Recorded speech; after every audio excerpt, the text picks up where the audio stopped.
During the 18th and 19th centuries, several countries grew into major world powers by expanding to new territories, while others increased their already substantial holdings. Imperialism also helped strengthen nationalism by increasing the wealth and power of certain countries, making those citizens proud. The world was forever changed by imperialism. Industrialized countries grew their economies, lifting millions of people out of poverty. The colonizer and the colonized were exposed to new ideas and ways of thinking. Technological advances often benefited at least some people living in colonized lands. Millions died or were forced to leave their lands and give up their cultures. While some effects of imperialism, like the introduction of technology, medical advances, and new education systems, were positive, Africa suffered greatly on the whole. While many countries enjoyed the economic benefits of imperialism, like getting richer in gold and diamonds, it also led to the downfall of many empires. The more the countries spread their borders, the more unstable they became.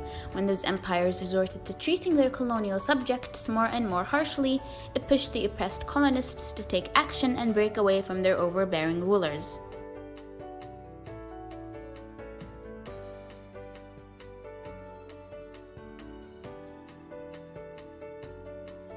Imperialists were very brutal, and Europeans worked hard to justify this.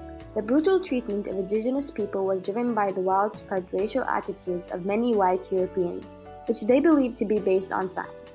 They thought of themselves as superior race and everyone else inferior.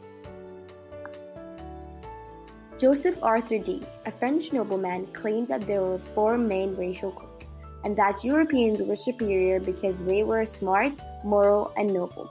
He based his categories on false scientific beliefs and studies that were known today as scientific racism. Sometimes scientific racism uses actual science to justify bigotry. When Charles Darwin introduced his theory of evolution and its basic principles, a relative of Darwin, Sir Francis Galton, then used some of Darwin's theories to develop the concept of eugenics, a way for an ethnic or racial group to eliminate those they consider inferior. The English philosopher Herbert Spencer then applied Darwin's idea of natural selection to human societies. He believed that the strongest civilizations would survive, while weaker civilizations would be conquered by the strong and often die out. This belief became known as social Darwinism and was used as a justification for imperialism.